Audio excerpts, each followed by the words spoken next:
అందరికీ నమస్కారం. ఆంధ్రప్రదేశ్ శాసనసభ స్పీకర్గా సభలో అత్యంత సీనియర్ సభ్యులు టీడీపీ సీనియర్ నేత అయిన అయ్యన్న పాత్రుడు గారు ఏకగ్రీవంగా ఎన్నికయ్యారు.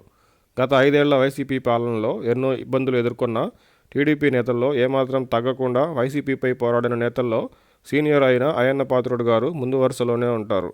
మొదటి నుంచి సెటైర్లు, కౌంటర్లు, కాస్త దూషణలతో ఫైర్ బ్రాండ్గా ఉండే అయ్యన్న పాత్రుడు గారికి స్పీకర్ పదవి ఆయన సీనియారిటీకి గౌరవప్రదమైన అధ్యక్ష స్థానమే అయినా స్వతహాగా దూకుడుగా మాట్లాడే అయ్యన్న పాత్రుడికి ఇకపై అలా మాట్లాడే అవకాశం లేకుండా ఆయన నోటికి గౌరవప్రదమైన తాళం వేసినట్టు అయింది.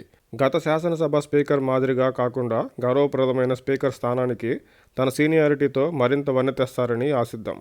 గతంలో ఎన్నడూ లేనట్టు గత 5 ఏళ్ల పాలనలో స్పీకర్గా ఉన్న తమ్మినేని సీతారాం గారు స్పీకర్ పదవిలో ఉంటూనే రాజకీయ వ్యాఖ్యలు దురుసుగా మాట్లాడిన సందర్భాలు అనేకం ఉన్నాయి. శాసనసభ బయట తమ్మినేని సీతారాం గారి తీరు ఆయన స్పీకర్ పదవి రీత్యా ఆమోదయోగ్యంగా ఉండేది కాదు. అయితే ప్రస్తుతం స్పీకర్ స్థానంలో ఉన్న అయ్యన్న పాత్రుడు గారు రాజకీయ వ్యాఖ్యానాలకు దూరంగా ఉంటారని ఆశిద్దాం. ప్రస్తుతం స్పీకర్ స్థానంలో అయ్యన్న పాత్రుడు గారు ఉన్నారన్న సాకుతో కనీసం స్పీకర్గా బాధ్యతలు తీసుకునే కార్యక్రమానికి సైతం శాసనసభ ఔన్నత్యాన్ని, గౌరవాన్ని కాపాడుకోవాల్సిన బాధ్యత ఉన్న మాజీ సీఎం జగన్మోహన్ రెడ్డి గారు సభకు హాజరవ్వకూడదని నిర్ణయం తీసుకోవడం మాత్రం ఆమోదయోగ్యంగా లేదని రాజకీయ విశ్లేషకులు, ప్రజలు అభిప్రాయపడుతున్నారు.